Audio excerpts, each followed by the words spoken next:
Hello guys. Ang gagawin po naman natin ngayon ay yung long sleeve. Polo long sleeve po ang atin ikakat ngayon. Isang polo po ng isang girl. Katatapos ko lang po ng skirt ng terno nitong aking ginagawa. Siyempre pag may skirt, may blouse. So ito po ay long sleeve. Bali ito pong ginagawa ko ay bali tatlong piraso na items kagaya po ng skirt, long sleeve at saka chaleco. Opo, hindi ko po alam kung ano yung kanyang yung kanyang codes, bakit ganun yung kanyang mga uniform. So ito po ay ating gagawin sa ating mga customer. Ayan po, ako po ay nagsusukat para sa haba. Simple lang po naman yung polo. Ayan po, pag ganyan-ganyan lang po, guhit-guhit ko lang po muna. Ayan, kuha-kuha po muna ng mga sukat-sukat. Ayan po. Ayan.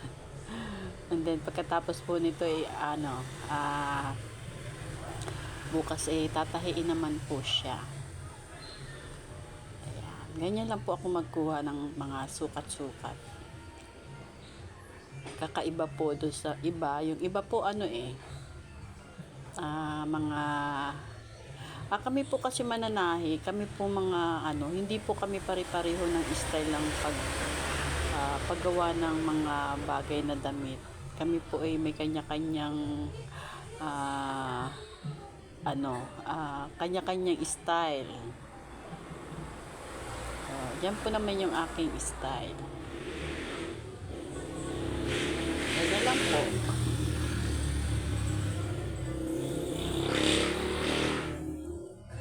Bali yan po ay long sleeve ng isang estudyante.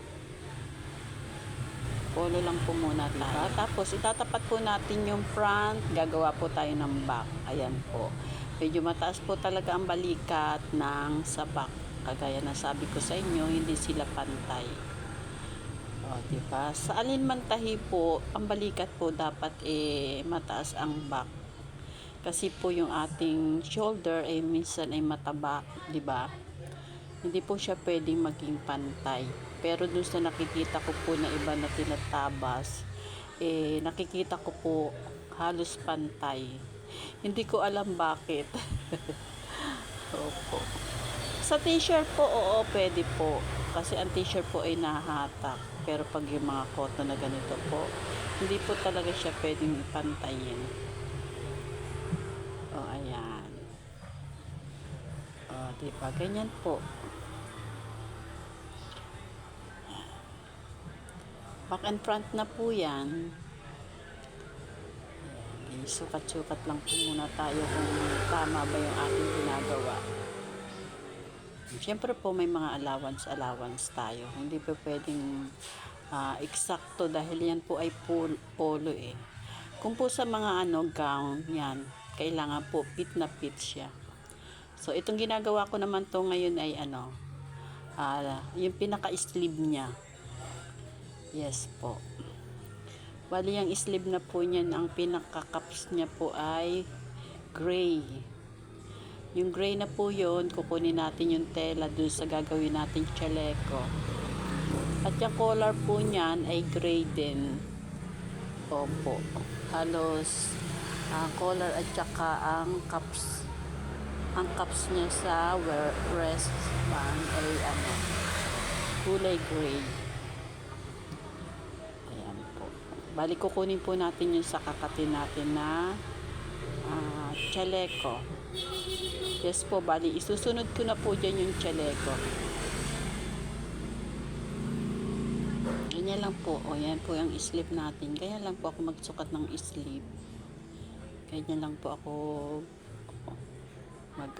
magtabas.